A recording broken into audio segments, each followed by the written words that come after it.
Hi, I'm John F. Allen. And I'm R.J. Sullivan. And we're the Two Towers. Greetings and welcome to the Two Towers Talk Show. I'm your host, Tower 1, John F. Allen. And I'm R.J. Sullivan, Tower 2. Today we have a special guest, and I'm going to let R.J. introduce her. All right. So TammyJo Eckhart has been an indie author since 1995. I wrote this, and that's actually incorrect. She's not independently published. She publishes through authors through publishers, as she clarified right before we came on here. So I was mistaken about that. She is a regular at In Conjunction, an Indianapolis-based science fiction and fantasy con held the weekend of July 4th. Where John and RJ have gotten to know her over several years. I don't even know how many years I've been going. It's been about 10 now. Along with being a terrific writer of adult fantasy and dark fiction, TammyJo is a choco-holic and has a special group devoted to this. And I'll be looking forward to getting those details because, you know, that's the important thing. Her latest book is called True You 101, was released through Liminal Press in October 2020. The title notably marks the first time the author is listed as T.J. Eckhart rather than TammyJo.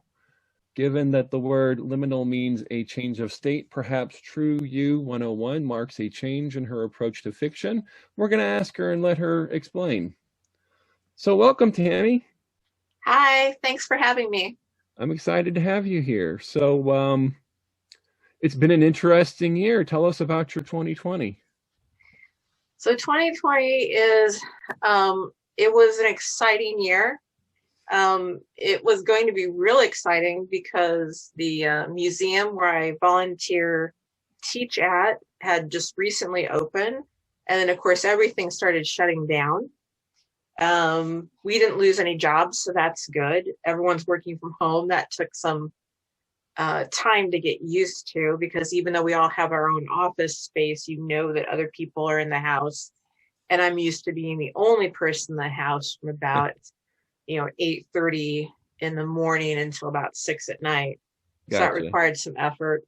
But I had been talking to Liminal Press right at the end of 2019, and so I think it was May of 2020, they said they were interested in this book, and I started working with one of their editors, and so that was kind of the really cool thing that happened in 2020 for me.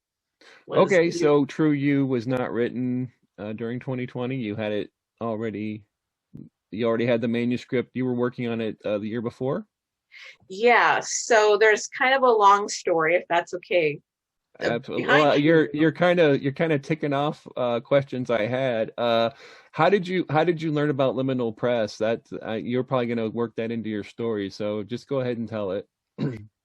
Well, I had until January of this year. I had a literary agent who was shopping around two other projects of mine for several years, and I didn't feel that they were communicating with me to the degree that they needed to. And so I broke up with them. But before that, the year before, I had this story, True You 101, and I had been looking around for some place to publish it. And my previous agent said, I know folks at Liminal, and I've known authors who've worked with Liminal for their smaller projects, ask them. And she gave me the contact information. And I got a hold of them, and they said, yeah, send us the manuscript. And I sent it. And then when we started talking about it, as I think is really common with a lot of publishers these days, you go with ebooks first. And you only do a physical book if it's either so long or it sells so well. And the manuscript I gave them was about 15,000 words short of that paperback. And I said, what if I can make this, novel length? Would you be interested in that? And they said, yes. That's actually what the editor and I worked on, was expanding what was a novella into a novel. But it began actually as a short story. So One of my early publishers was a publishing company called Liminal Press. They publish science fiction and fantasy of an adult nature, and they've been around, I think, since '92, I want to say. Yeah. And they had published one of my first short stories at the same time I was getting published by another company, which did an entire collection of my short stories. And they put out a call for a YA anthology that was going to deal with LGBTQIA plus issues, but set in like a magic school setting. So this was a couple years before everyone was concerned about whether or not J.K. Rowling is a transphobe, and something I don't really have an opinion on myself because I've never read any of her books. I know that's just shocked everyone in the world, hasn't it? But literally, I have not read any of the Harry Potter books. And I said, okay, I think I can do this. So I did research, what is a YA story? What qualifies something as YA? What is the appropriate language level? What is the appropriate reading grade level? Because I wanted to make sure I was doing it correctly. I tend to write kind of high grade level, like 11th or 12th grade level. And I'm like, okay, well, I need to kind of pull this down for a YA novel. And okay, they want it to be LGBTQIA. All right. And so I did some reading as well. And I went, wow, these stories are really heartbreaking, really sad. And I'm like, come on. I'm a member of that group. I have friends who are members of that group who are not cis heterosexual.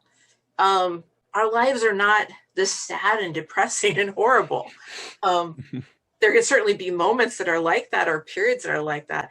And so I wrote this what I thought was an uplifting story.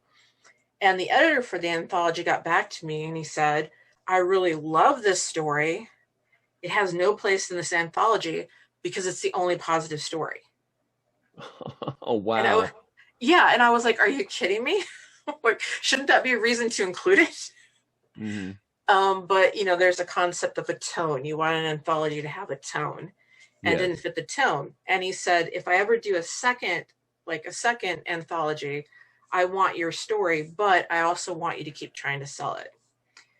And that turned into, I contacted a couple other publishers, and DAW put out a call for novellas, and I revised it and rewrote it and submitted it to them. And the editor there said, I really like this, but once again, the tone is so different from anything in this genre. And I was like, you've got to be kidding me. How dare you be optimistic? Yeah, because it was never a criticism like your characters aren't realistic, or the plot is too weak, or you don't give me enough details, or blah, blah, blah, or the writing's weak. It's always the tone. And so when my former agent said try Liminal, and they were willing to let me expand it, well, as both of you know, when you're a writer, there's so much more you have in your head than what you ever put down on the page. Right. It wasn't difficult to expand it. And so what the additional 15, did you put in the additional 15,000 words, and then those are in both the ebook and the paperback, just to be clear about that? Yes. Yeah. The ebook and the paperback are identical. Okay. And it was more like 18,000 by the time the editor and I were done. Well, sure. Okay, that makes sense. So you just reminded me of something from my distant past that I want to share, because this is exactly what this reminded me of. So I'm gonna preface this. I mean, I don't pretend, and I don't go out there and say that I've had any of the struggles that a lot of LGBTQ plus have had, because I'm cisgender. I was born male. I've always been heterosexual. I fit into what anyone would think of as the mainstream of society without ever having to struggle with that. And that's just where I come from. So when in the 90s, when I was at IUPUI, I was a member of the literary board for the literary magazine. Back then it was called Genesis. I think it still is, but it was funny because in the early 90s, this was right around the time that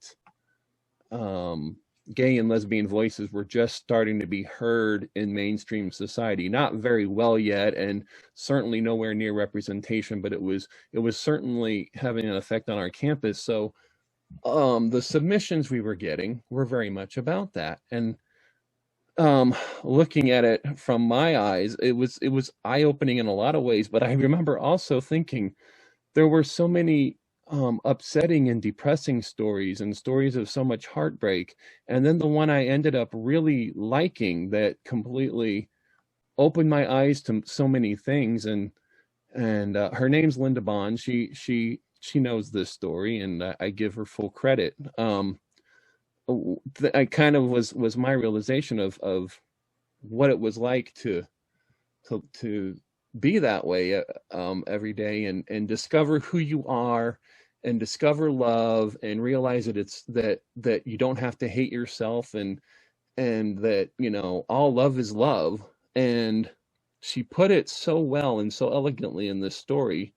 That was a submission. I fought really, really hard for it, and I was glad that it got into the magazine. But that what you talk about now, it's makes me think it's too bad that does seem to be still the focus, is these upsetting and heart-wrenching stories. Yeah, and for me, I was thinking, well, it's a magic school where people are learning magic. They have magic. Well, if that's not something that the average person has, the average human has, and in my story, they aren't humans, they're mages. Why would they have to repeat all the ideas and ideals and expectations that mere humans do? That just seems really strange to me. Right. Right. It's like saying we have a Martian, but the Martian's going to have all the same stereotypes and biases that an American has. Yes, Why? I hear you. Right. So I guess you've kind of set us up. Why don't you tell us a little bit about True You 101 and what the actual plot involves?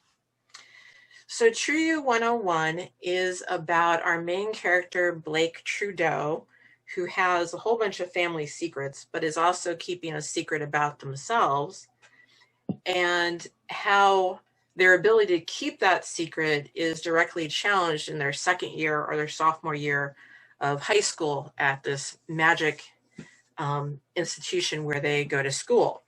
And during this course, it's like the equivalent of a human sexuality course you might have in junior high or high school. But what they do is they literally change their physical forms to different things, anywhere from like hair color and eye color to the shape of your body, the height of your body, everything. And the goal of that is to just kind of give you experiences of being something different. Because as a mage, there are mages who have the ability to change what they look like or what they're shaped like. And everyone in Blake's class has been raised primarily in the mortal world. And so they do have some of those stereotypes and biases. And this class is supposed to help them work around that, to develop empathy, but also to figure out who they truly are. And Blake comes in this with a big secret. And since their secret's revealed very early in the story, I don't think I'm going to, I'm not giving too much away here. The secret is they were born intersex. So they have, their genitalia is not clearly defined. In an earlier age, they would have just gone snip, snip, cut, cut, and the doctors would have made a decision about, oh, what are you going to be? Whether or not that might actually play out when you hit puberty was a non-issue. It was just based entirely on what you looked like. And Blake has an idea of what they want to be when they get out of this class. And their family has different ideas about what they should be or what they could be. And the book is really about Blake going through these changes, learning about some of the mortal or human biases they've accepted unquestioningly and having to challenge them, but also figuring out what works for them. And by the end, I don't want to spoil the ending, but by the end, when they have figured out what they are supposed to be, it raises awareness of everyone in the school and gives Blake an opening then to investigate other secrets that are going on in their family. Okay, cool. Very cool. So, you know, I was looking at the Amazon page, and the reviews seem very positive early on. Are you pretty happy with the reception that this book's gotten so far? What was there a nervousness putting it out there versus you know, what the actual response has been? What have you been hearing? I've been mostly pleased with the reviews. I think probably the biggest criticism that the book has gotten is that people are very used to this. Okay, well, I'm 51. So when I was in you know, grade school and junior high and high school, we called this purple prose, and I was taught not to do it. But there's a real tendency to like describe everything in a lot of detail. And the way I write is more character focused. So Blake is the main character. This is the second year of high school. I don't think someone walking into the same school for the second year is going to pay attention to the architecture. No, absolutely. Yeah, You I know? know exactly what you mean. You get into sort of it's almost subconscious. You would stop paying attention to those details and just go about your business, and it's just your normal environment. Yeah, and even in this case, Blake is so absorbed in maintaining their own secret, they're completely oblivious to the fact that they're doing some things that are pretty painful to other people. You know, they're having some thoughts and saying some things that are kind of mean to the people around them. And I was worried that some people might see some of the things that are being thought of and said was a reflection of my own opinion. But so far people seem to be understanding. So I think the biggest criticism of the book is that it's lacking all these details, which I don't personally think have a place in this particular book. I was a bit concerned because Blake is in mortal terms, Blake is a multi-ethnic, multiracial character. And I like to say I'm about as white as you can get. But what I did is, like we mentioned in conjunction before, I'm the type of person, I talk to everyone and I listen to everyone and I read everything. And I did, before I even wrote the short story, I did research on people who were not just intersex, but who were biracial, multi-ethnic, from different religious backgrounds. You know, I tried to understand as much as I could. And then I tried to write with empathy when I was writing. Right. And that was a new thing for me too. A lot of times if you read my short stories or novels, you'll notice the main character is a white redheaded woman because, you know, write what you know sort of thing. There you go. Right. But I also think if you're a good writer, you need to be able to step into to other worlds, to other experiences. But of course you must do your research and pay attention and listen to people. And not just assume you understand. And I hope I've done that in an okay way in this book. But yeah, I've been happy with the reviews. I wish there were more of them, but isn't that true for every author? All right. Yeah, absolutely. And Liminal's been happy too, so much so that outside my Patreon, you guys will be the first to hear this. They want more books with this character in the series. Awesome. Do you know about how many you could put out, or how many you maybe have planned at this point, or do you have a number yet? I have 3 other ones sketched out. So I have the first year and then the 3rd and 4th year of high school. And then I have some ideas about what happens after high school. And I started working, even though I have this terrible sinus headache, I've started working on the next book, which would actually be the first year. And that's where we'd get things like, this is what the school looks like. And this is what this is what our uniforms look like, and this is what happens to the uniforms when we cross that threshold from the mortal world into the mage world. That's where those details are going to be. So I hope that will please people. Do you see yourself continuing to follow Blake, or will we be introduced to different characters in the school? What's your thought there? Do you want to say? I'm going to stay very focused on Blake for this series. Gotcha. There are a couple of my other longer short stories, or I have a science fiction trilogy where I have two main characters and I go back and forth between their viewpoints. But I'm maybe a little old-fashioned in that I like to stick to one or two viewpoints, because I know as a reader I can get confused so easily, especially when people do a really crap job of identifying who is talking or who is thinking. Or if the voice isn't distinct enough. I feel you. Yeah. None of us are great, we all like to think we're much greater writers than we probably are. But I think until you've started winning some major awards, you probably shouldn't be cut the slack to have such sloppy storytelling. So I think it's better to stick to a couple characters, but that's my preference too as a reader. So I want to stick with Blake. And the first book, when I get it done, is going to have a lot more details. But, as you saw in this book, Blake hasn't done a great job of making friends, because they're protecting the secret. And there are reasons they're protecting the secret, but they don't really have a lot of friends. And that's also going to be a factor in that first year, is they kind of keep themselves distant from people. They have one really good friend, and then everyone else is more like on the periphery.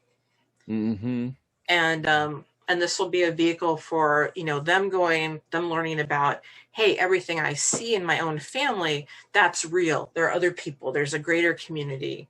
Yeah, what you said there really, I think there are, even I was by no means a popular kid. I had one good friend also, and you kind of stayed to yourself, and maybe you were in the, for me it was band. That was kind of my little niche. But yeah, there are some people who just, high school is such a weird time anyway, so I think it's a perfect setting for a story like this.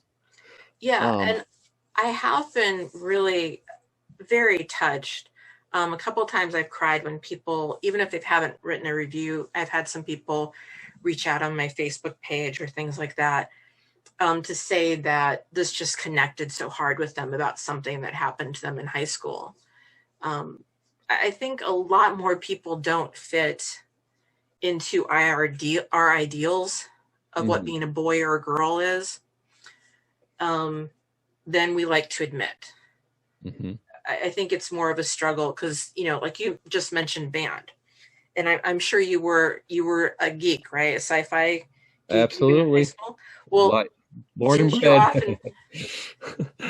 Didn't you often feel that kind of put you off from, the sort of jock, the top of the pack was the jock, right? That's how it was in my high school.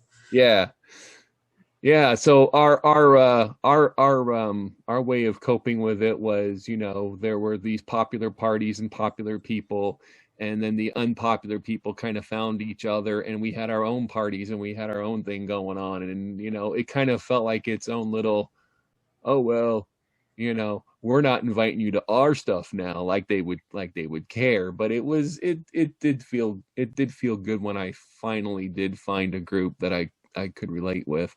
And it goes without saying, science fiction conventions years before I was an author, I would attend them because that's where my people were. That's where I felt most connected with the people around me. So there's no mystery why events like that continue to thrive and should thrive. It's a community.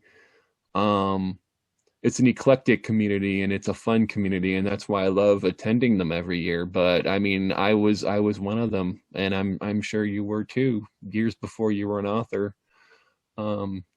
on the other side of the table. I'd like to talk about how it was different for me on certain levels in high school.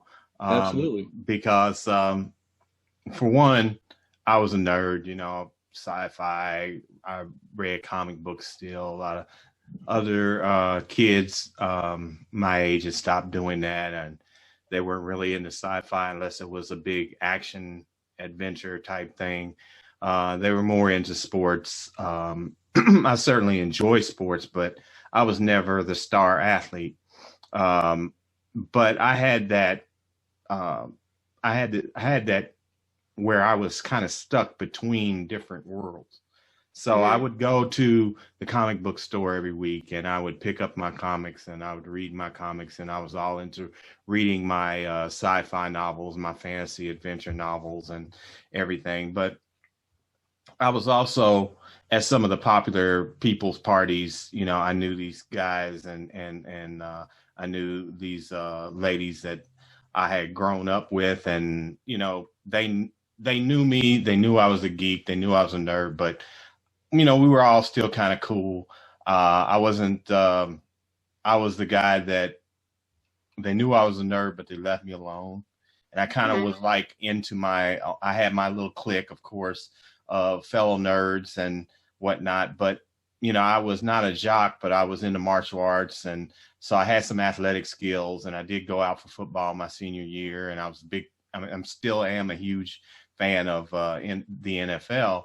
So I kind of had those little, it was real weird for me because I wasn't one of the most popular cool kids, but I had cool kid popular friends, and yet I was still the nerd. I was still the geek. And another thing that was different for me was being Black, because within our community, you didn't see a lot of that. And if you were a geek or a nerd, you kind of kept it to yourself, because that's not something that was embraced in our community so much. It was more like you had to be real all the time. There was no room for fiction.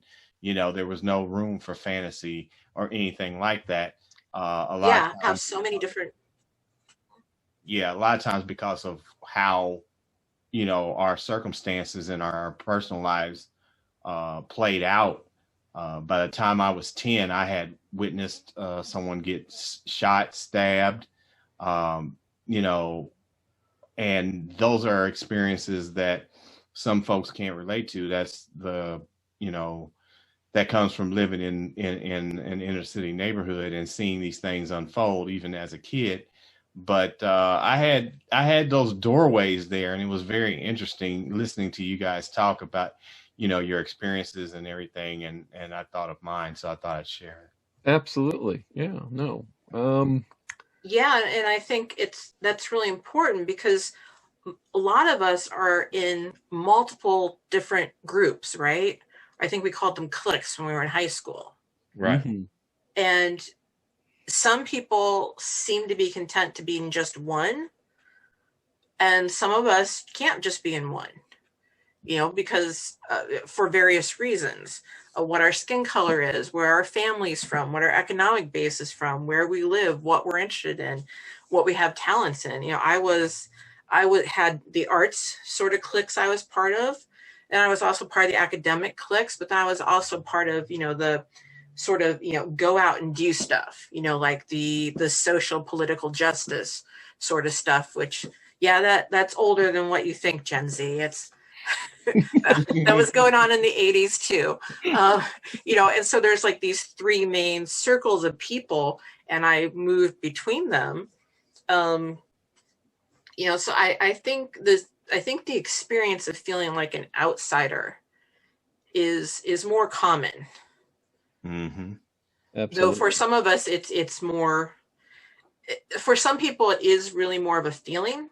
And I think for some people, it is a reality that you have very little control over because of other people's expectations for you.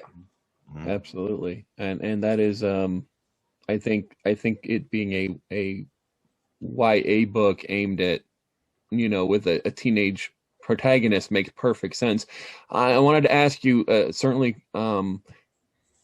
compared to the other books out there that you have, which I want to talk about that, but I don't want to leave this topic yet. So let's put a pin in that for now. But did you have to change how you marketed True You 101 because you were aiming for a more specific reader base versus other things you've done for other books, or how did your publisher help you with that? Is there a conversation there? Yeah, so the publisher, I think would wish that I would separate a bit more, but I created a separate listing on Amazon for TJ Eckhart and on Goodreads for TJ Eckhart. It feels like so much to manage. And I know having pen names is really common for a lot of authors. But they said, we would like you to use a different name, but we're not going to force you to. So that was kind of the cool thing. Not going to force me to do it. And it took me about a month of conversations with my editor and with the marketing people and with my family and with my friends, and a lot of self-reflection to decide to go with TJ Eckhart. And the point of that is that I've met people. I love my readers, don't get me wrong, but some people, the smallest deviation makes them unable to find you. So like my very first stories I had published in books were actually just under Tammy Eckhart. Okay. And I have met fans who said, what, you've had other books since then? Because when it became TammyJo Eckhart, or TammyJo with no space between the J and the Y, they didn't realize it was the same person. And so I thought, yes, this is a YA book, but I know adults read YA books all the flipping time. Just like I know teenagers are reading non-YA books all the time. So I wanted to make it so people could hopefully find me if they wanted to, but I also wanted there to be a distance. So if some mother or father wanted to say, oh no, I didn't know they wrote that, they could easily say, I didn't know they wrote those things. And so we went with TJ Eckhart, but also the TJ is not gender specific. Gotcha. And so I kind of wanted that to reflect what's going on with the main character, because Blake is a non-gender specific name as well. Yeah, I guess I hadn't thought about that. What I'm hearing, I'm just curious, if you had it your way, would you keep everything under one name and own it all? Is kind of what I'm hearing, because that's how I am. I'm just going to be honest. I terribly resist any idea of any kind of a pen name or writing different names for different genres. And I've been frustrated to find out that some of my favorite authors write under different genres under completely different names, because it may be years before I find out. But I personally have resisted that so far, simply because I'm a writer. I have an ego. I want to own it all. I was curious if any of that comes into play. Well, I think for me, there was being concerned about fans finding me, readers finding me. But there's also, when I was in college, probably actually a little before then, but it was really when I was in college, I developed what's become my guiding life philosophy, which is don't do anything you should be ashamed of. And so if that's really my philosophy, one of the reasons it took me a month to make the decision was I was saying to myself, am I saying I'm ashamed of the other stuff I've done? See, you're teeing it up for us to change topics, and I don't want to yet, but let's keep a pin in that. Yeah. And so, for me, it's very personal, but I would just keep things under the same name, but I understand why they want to do this. And I have people who just call me TJ, so it's not like that is so unusual. As long as I have what I feel is a philosophical reason to do it, I would keep all the Blake Trudeau stories under TJ Eckhart. That makes sense. And you have to use some marketing strategy. I know that people resist that idea sometimes, but there is some marketing that does come into play, and it is valid. But I go by R.J. Sullivan. I started putting that on as my byline simply because I thought Bob Sullivan just didn't sound literary to my ears, and I love hearing people address me as RJ whenever I go out to cons and things, because I don't hear that normally, and it does feel like kind of taking on a different persona. So that's where all that came from. There wasn't much of a story there. I just thought it sounded cool. So I can tell you as a historian, it gets very tricky when you deal with people who are like in different facets of their life using different names. And so also from a historian's point of view, I was like, well, not that I'm ever going to be important, but on the outside chance, how about I make this a little simpler? Yeah, there you go.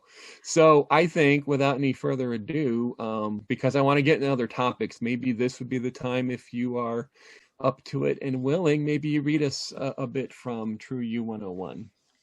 Sure, I'll start at the beginning and see how we do. Okay.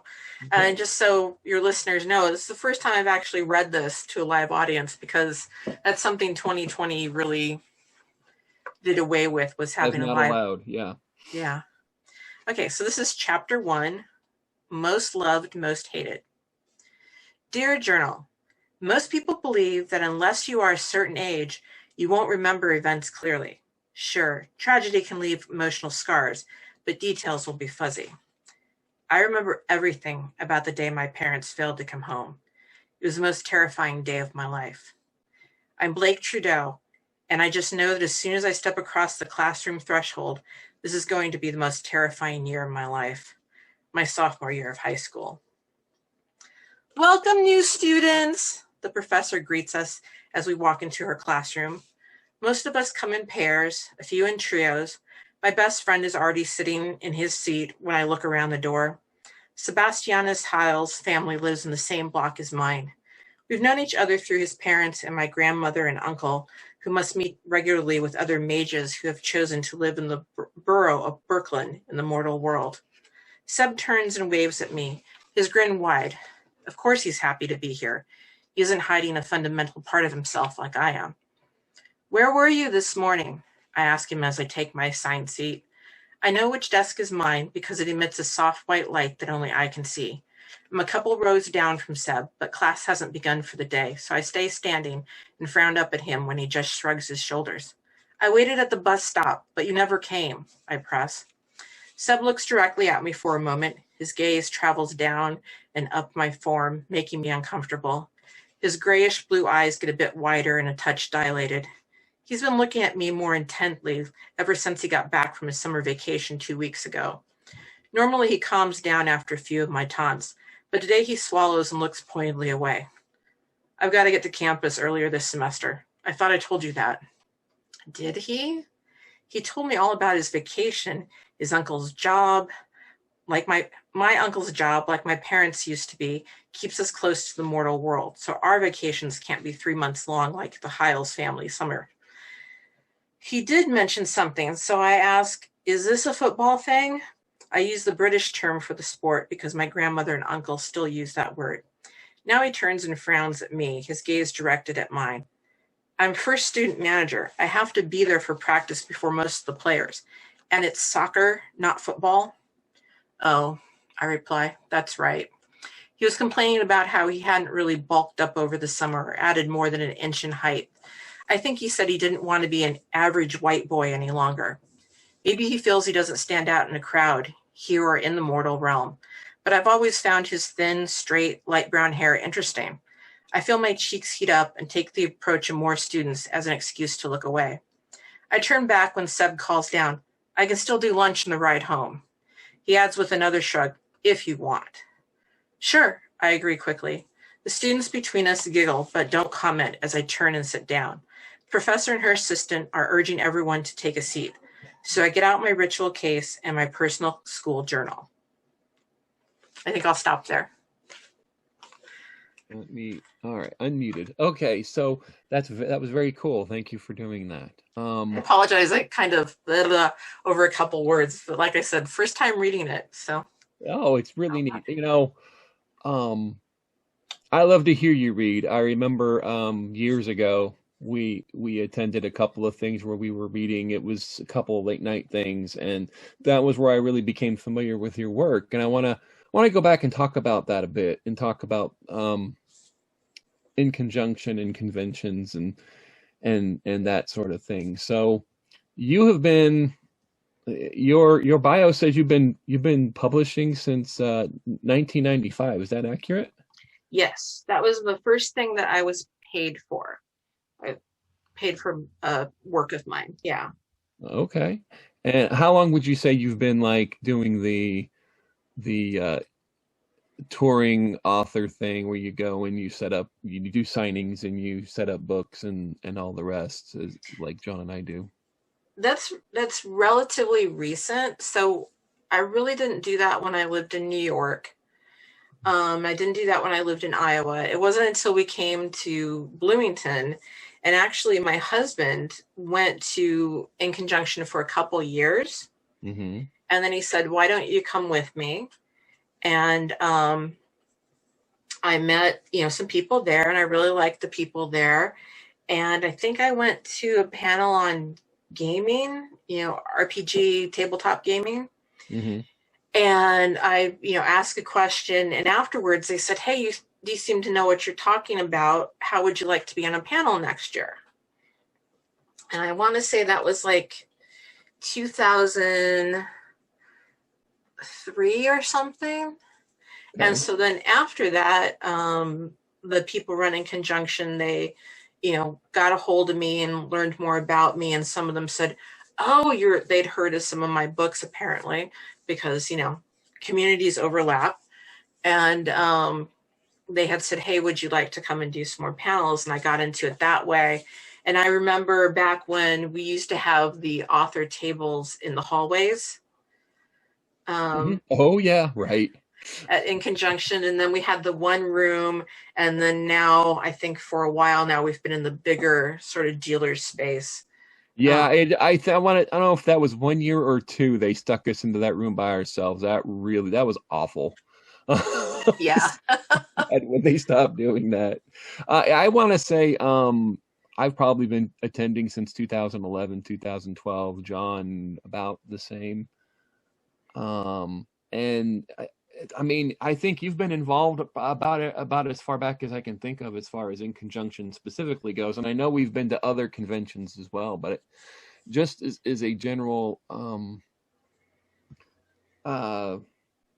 just it's always so fun to go and visit you and check out your booth and see everything. And I want to talk about something you were hinting at earlier, and that's the fact that you write what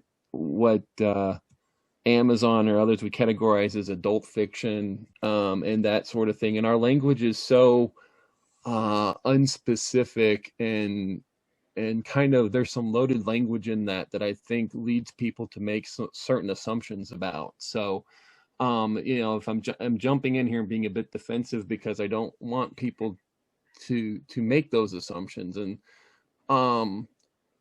I just want to go in there. I've heard you read, and your stuff is so literate and thoughtful as far as how you approach this. And there's no really good way to put it, but it's not a sleazy kind of a thing at all.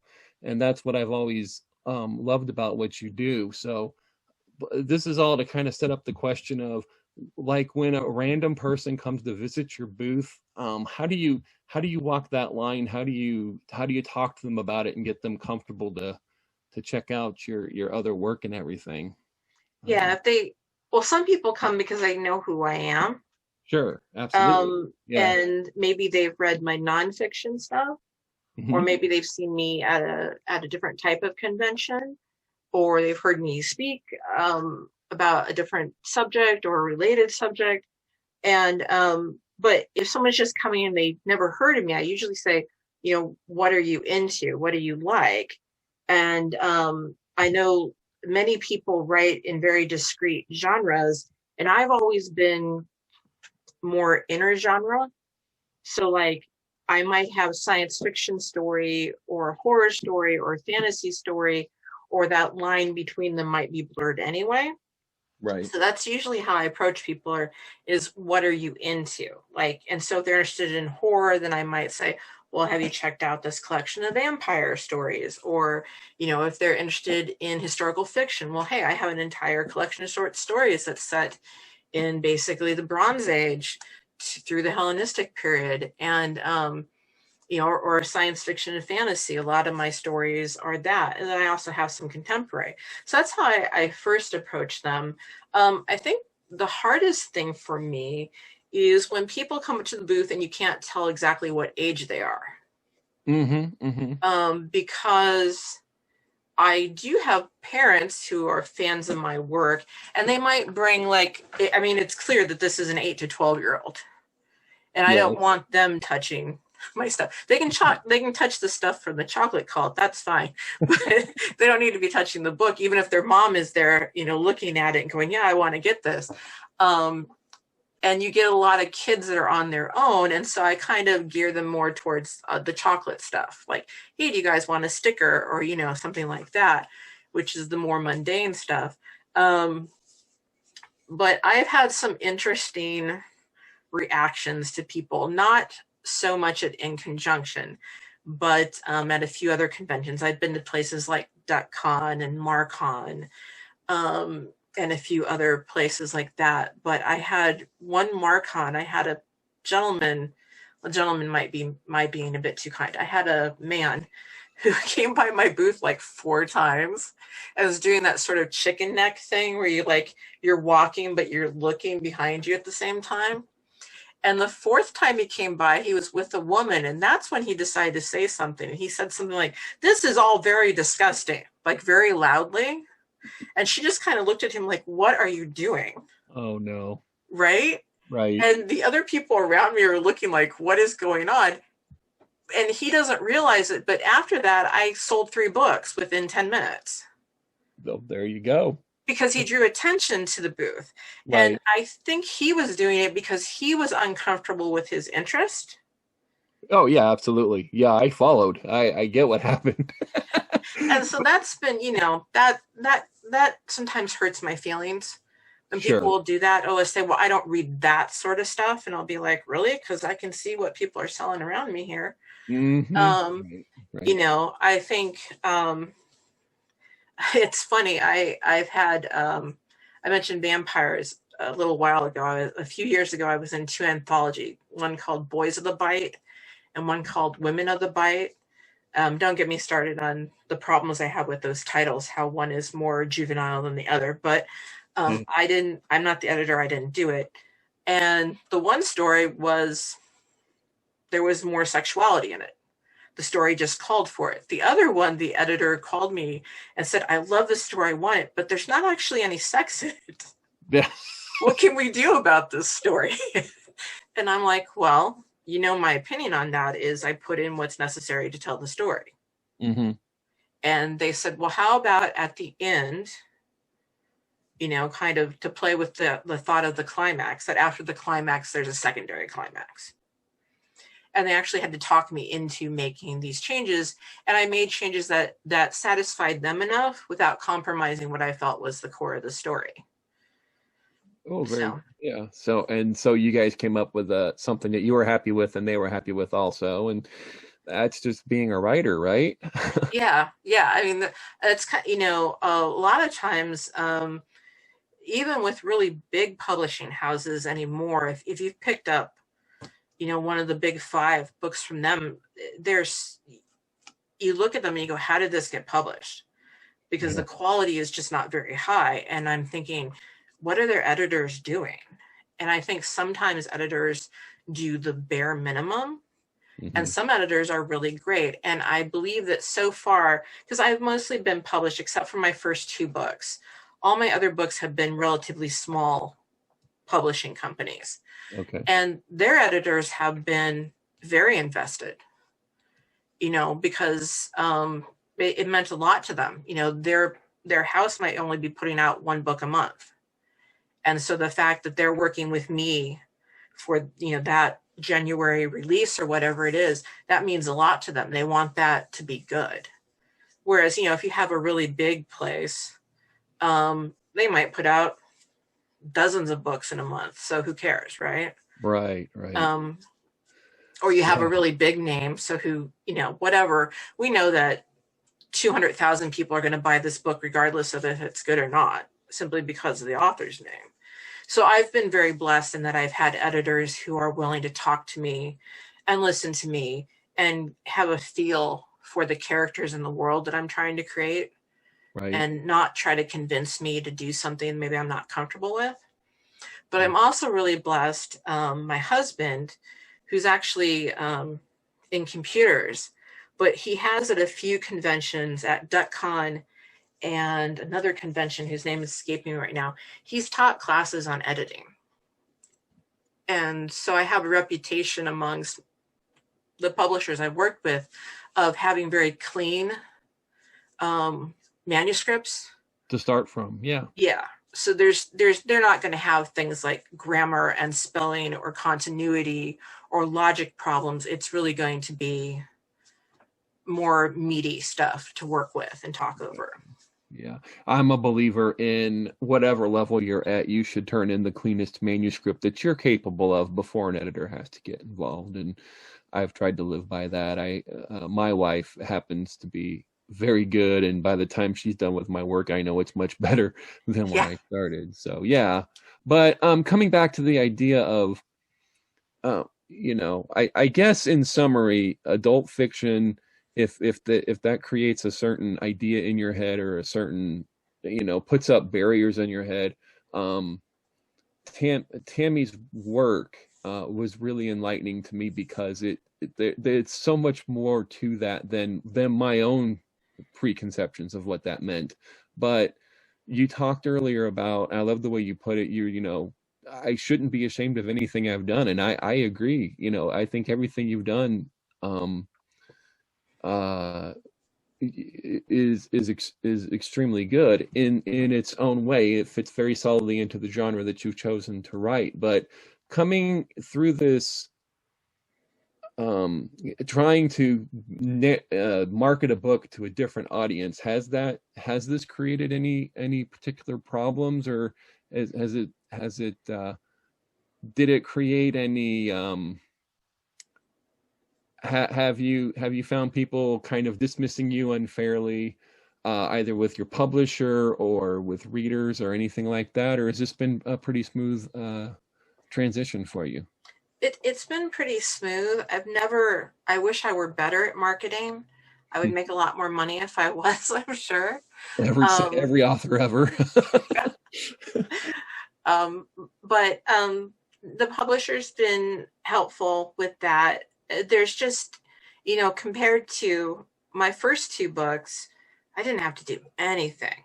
I mean, Richard Kasek's, at the time, Kasek books were one of the big, it was 12 at that time. So one of the big 12. And, they didn't ask me to do anything. I had a reading at a bookstore in downtown Manhattan. They just, the book premiered in London the same day it premiered in New York. They just did all that. And now that's not true. Now, you have to have a website.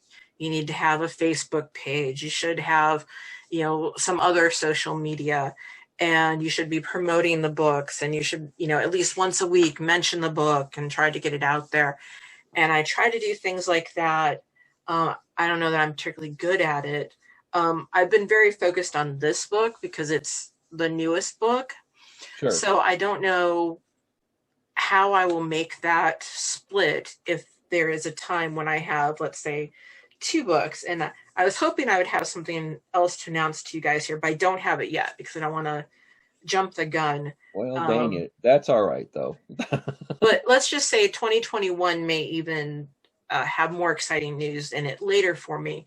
And at that point, I think I'm going to have to juggle more in terms of, this is what I'm doing with the TJ, and this is what I'm doing with the TammyJo stuff.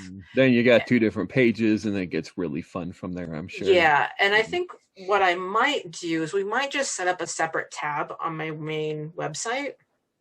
And I believe my web designer can do this, where you only get to that tab if you have a direct link. And that might be where I put like all the Blake Trudeau stuff.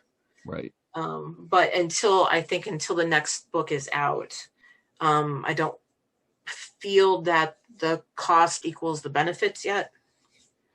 Gotcha. Well, I certainly hope that this grows and grows quickly for you, and then you kind of have to make those decisions. Yeah. Wow, I wanted to get all into some in conjunction memories and a bunch of other things, but I feel like we've probably reached a natural place to kind of wrap up a little bit. But before you go, tell people about the chocolate cult.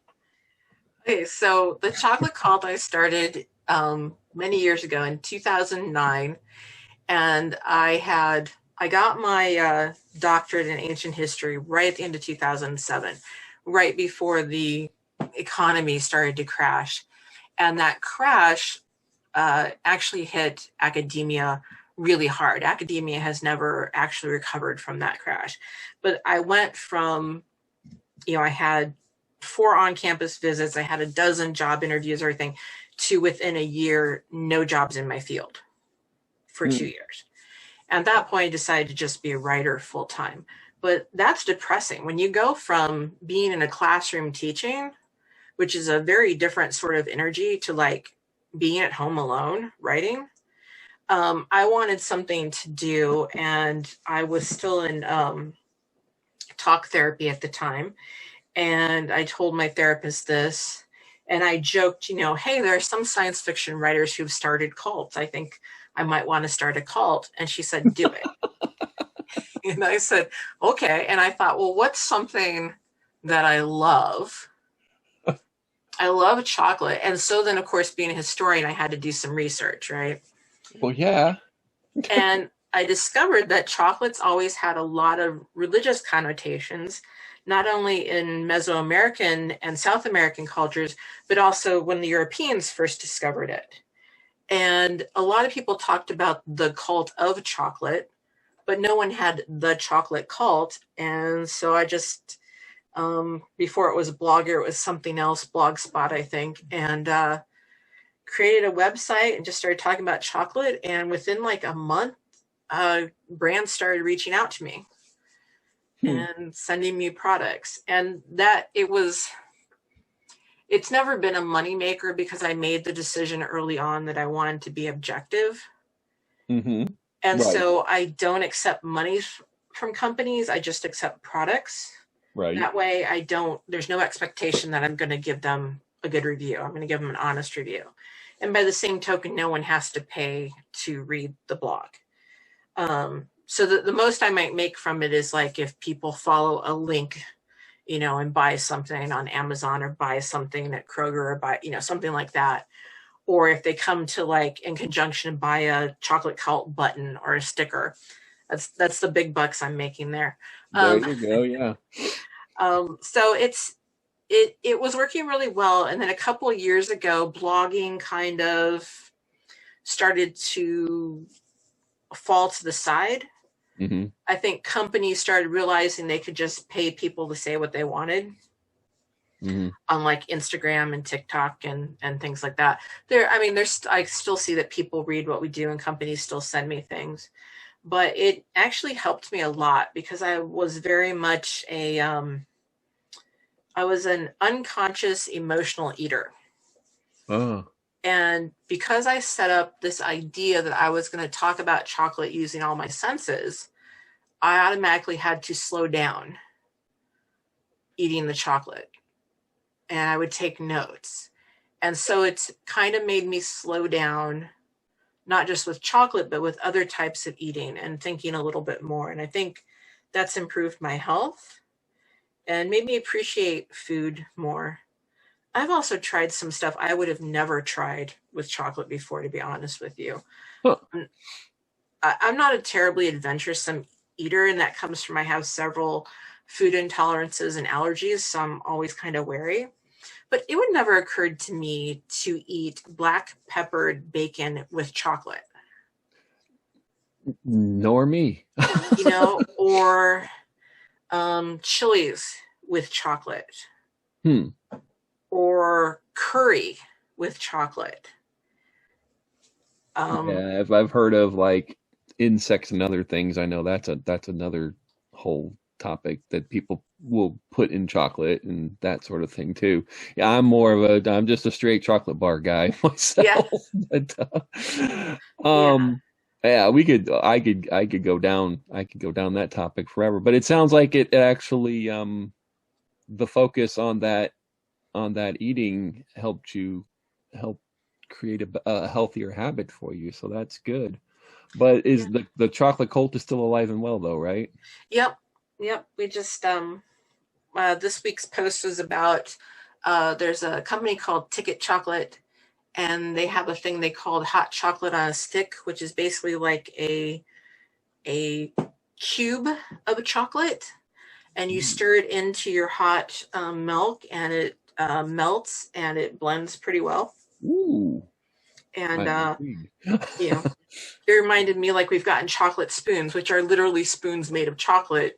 So while you're stirring it, the spoon melts until basically it's gone. Yes. Basically, if it can be made out of chocolate, it seems like someone's gonna try to make it. Right.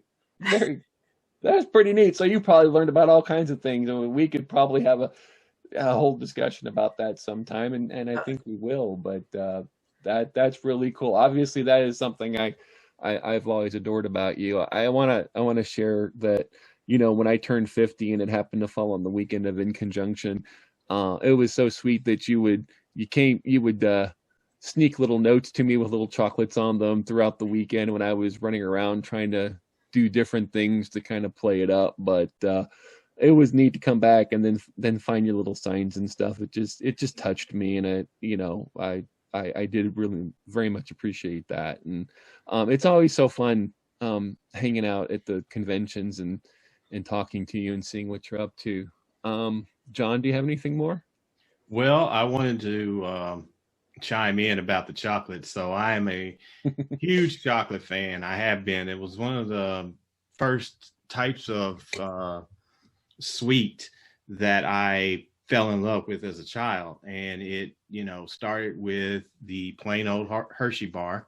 Mm-hmm. And then it progressed to M&Ms and Mr. Good bars, where you have chocolate and peanuts, and Reese's cups. It went from there to everything that Mars or Hershey put out, Nestle's too. I was down for the chocolate. And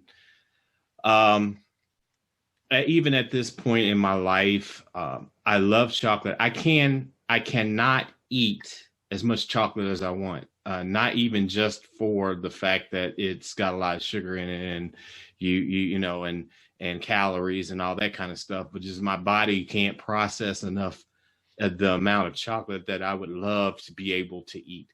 And I think that kind of keeps me honest, and it keeps me from overindulging, and it keeps it to be something that I keep as a treat. But we are never without any form of chocolate in our house. It's a staple. And so I just wanted to let you know that, while I may not be as big of a choco-holic as other people, I consider myself one. and I love the stuff. And I know some people who don't, and I look at them like, what's wrong with you? But but I wanted to say that, and I wanted to say that thank you for being on our show. As RJ has stated, we love seeing you at the conventions.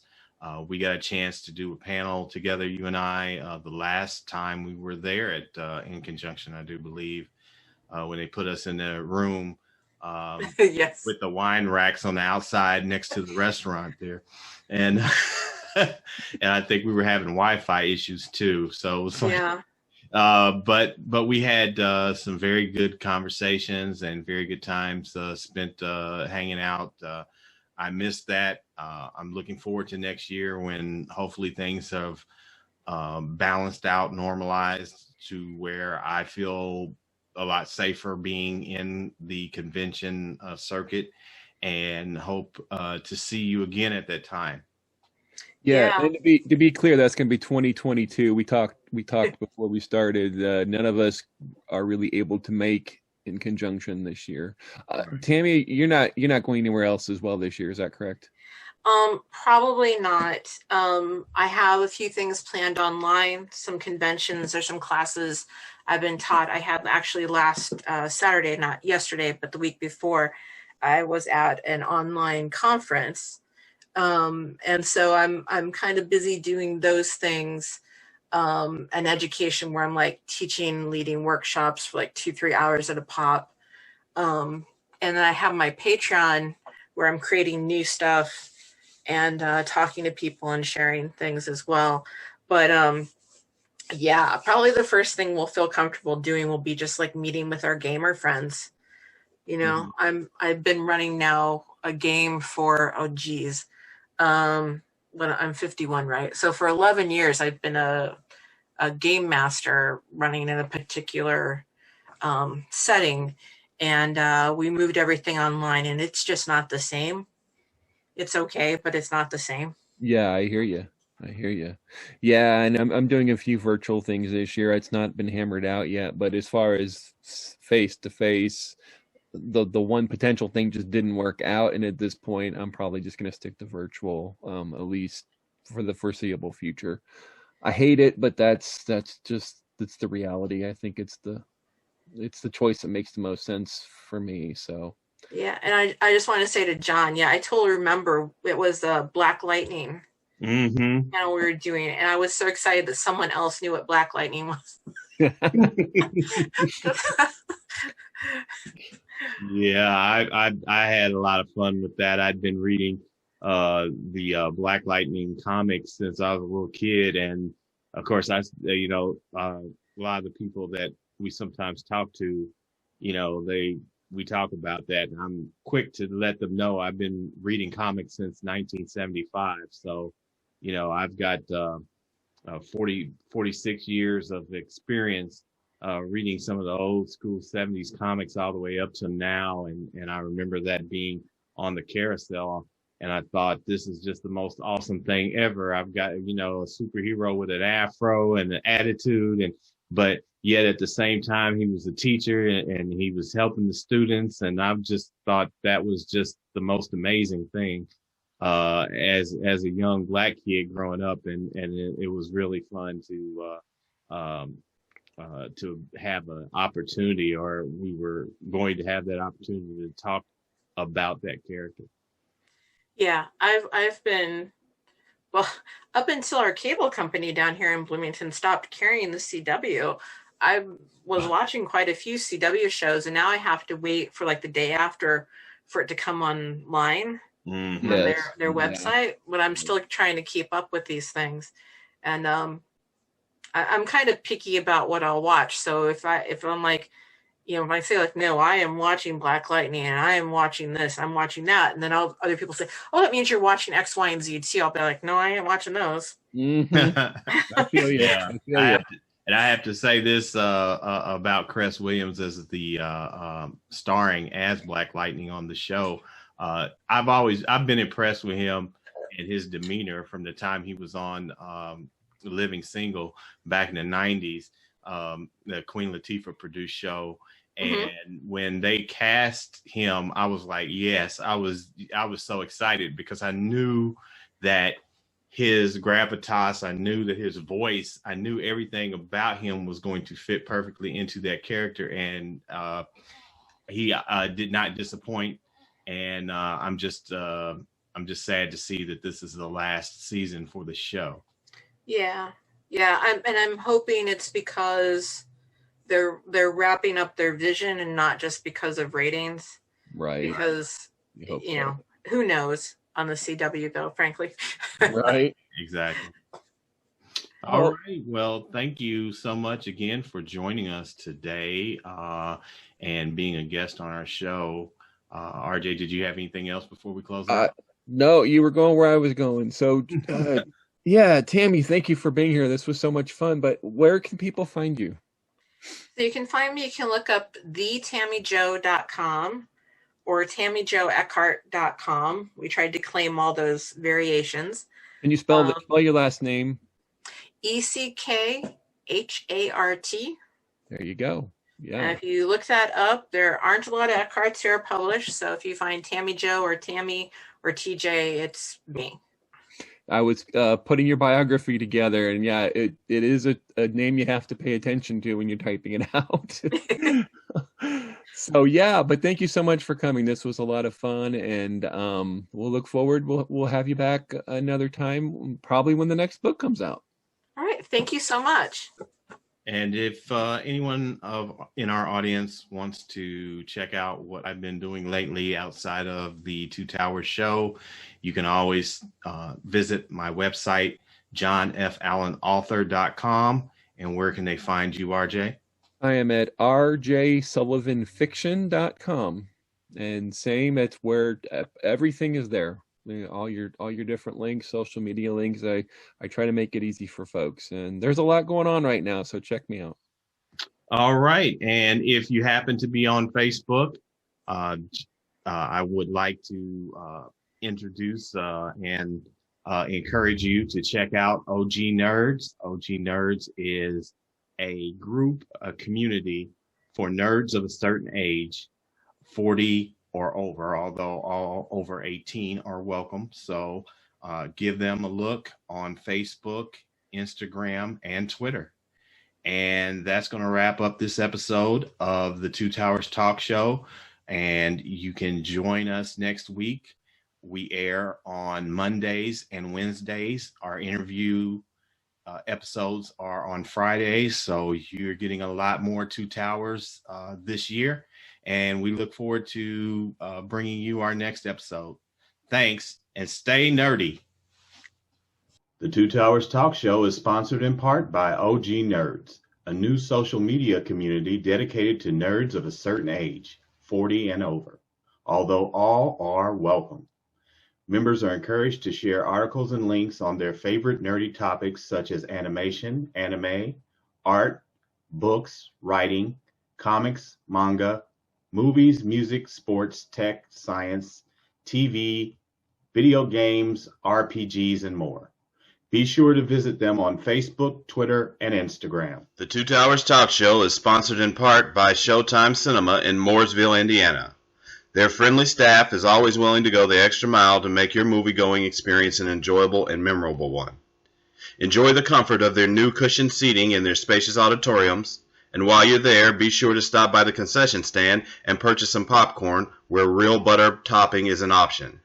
They're located at 300 South Bridge Street in Mooresville, Indiana. We hope to see you at the movies.